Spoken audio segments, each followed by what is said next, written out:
il y a présentement un trend. Ben, en fait, ça fait longtemps que ça existe. Ça, c'est le divorce alpin, OK? Mais là, c'est juste que ça c'est un peu, comment dire, modernisé, j'oserais dire.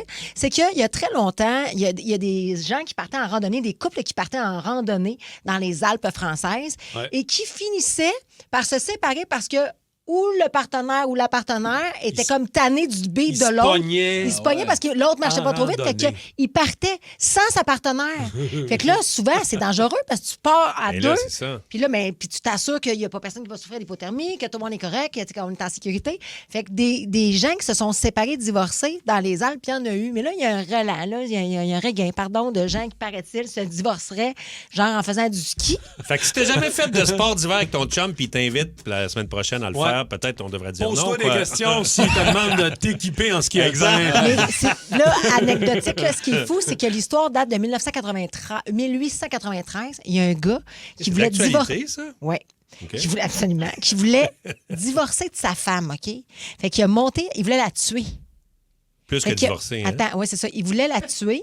Fait que là, ils sont montés dans une montagne, puis elle s'est arrangée pour qu'avant de partir, elle a laissé une lettre comme de quoi qu'il l'avait assassiné, mais elle s'est tuée. Ben voyons. Puis pour que lui, il soit en justice après. Oui, pour qu'il soit accusé. Oui! De par la lettre qu'elle a laissée pour être sûr qu'il soit accusé. Oui. Ah, ben ouais, OK. Mourir pour se venger. C'est terrible. Ça ferait un Christy de bon film, Roméo et Juliette style. Fait qu'on revient à nos moutons. Le divorce alpin, l'activité que vous faites qui fait en sorte que vous vous pognez. Vous n'avez pas besoin d'être aussi avec ça. Là. Non. Fait que c'est pas obligé d'être aussi anal. Ben non, mais en même temps, Rémi a dit quelque chose tantôt, puis on en a souvent jasé de ça. Rémi, dans une cuisine, puis pour moi-même l'avoir expérimenté, il m'a déjà dit... Tasse-toi, tasse-toi. J'aime pas ça parce que je suis comme un peu... dans la vie, je suis zéro de même. Je suis vraiment lousse dans la vie, mais en cuisine, il faut que ça soit correct. Il faut que ça soit coupé comme du monde. Comme ça que ça soit beau, que ça soit bon à ta manière. Exact. Puis Marie-Lou? Des fois, elle coupe pas de la bonne façon. Il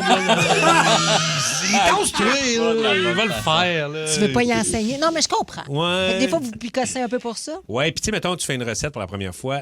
On pourrait l'essayer comme ils l'ont dit. Là. Ils ont travaillé cette recette-là.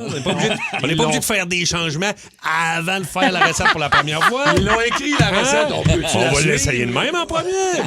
C'est drôle. Je comprends. C'est pas fou non plus. T'es plus méthodique. Ouais, OK, toi, mettons, Martin. Fait que oui, ça fait 20 ans que t'es avec. Ça fait longtemps, mais il n'y a pas beaucoup de sujets, mais il y en a un, entre autres, là, deux affaires, en fait. Quand on monte un meuble, quand on monte quelque chose, on a compris, ma blonde puis moi, que elle va prendre le plan. Puis moi, je vais m'installer à côté avec les vis et les morceaux. Là.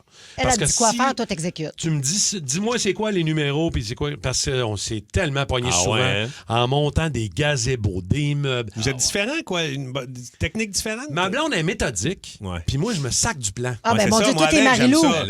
Oui, mais là-dessus, moi aussi, j'aime ça l'essayer, tu sais, faire. Bon, mais là, en cuisine, mais là, ça revient à ta recette de tantôt. Ben, c'est ça. Je sais. Oh mon Dieu. Il y a des places, des fois, où je me dis, je suis capable de le faire. Mais monter un meuble à deux, c'est un peu de la merde. T'es mieux de le monter tout seul, non? Ouais. Ben, ça dépend. Moi, à cette heure-là, j'aime mieux. Moi, je monte toutes mes affaires tout seul. J'aime mieux. Puis l'autre Ben affaire, c'est les escape rooms. Oui. Ah, non. Moi, j'haïs ça pour mourir. Les jeux d'évasion. Hey, là. ça me fait rire. Puis ma blonde est passionnée de ça avec mon gars. Là, on en a fait un dans le temps dans la semaine relâche. Là. On est allé à Escaparium, là, c'était super, c'était le fun, c'était super, mais j'ai fermé ma gueule. Ben oui, et mon Dieu, c'est rare. Non, mais j'ai parce juste... Parce que si on t'écoute pas, tu t'es fâché. Non, mais c'est parce que moi, des fois, mais c'est parce que celui-là, il est vraiment hot. On en a fait un ensemble. Mais c'est là qu'on est allé. Vous êtes allé là. Mais ça, c'était pas le même, on n'a pas fait le même. Y a-tu pogné nerf?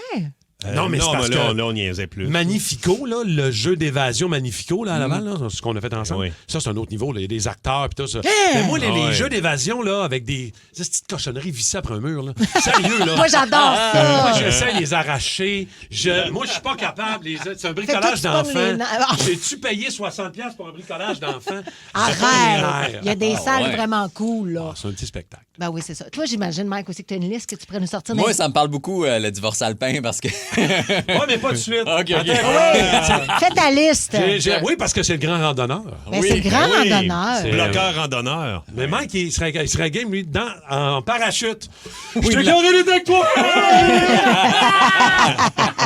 Le divorce parachute! Hey, ça serait une bonne idée. Ah oui, c'est bon, ça. Le Boost. Pour rire avec nous en direct, branchez-vous à Énergie tous les matins dès 5h25.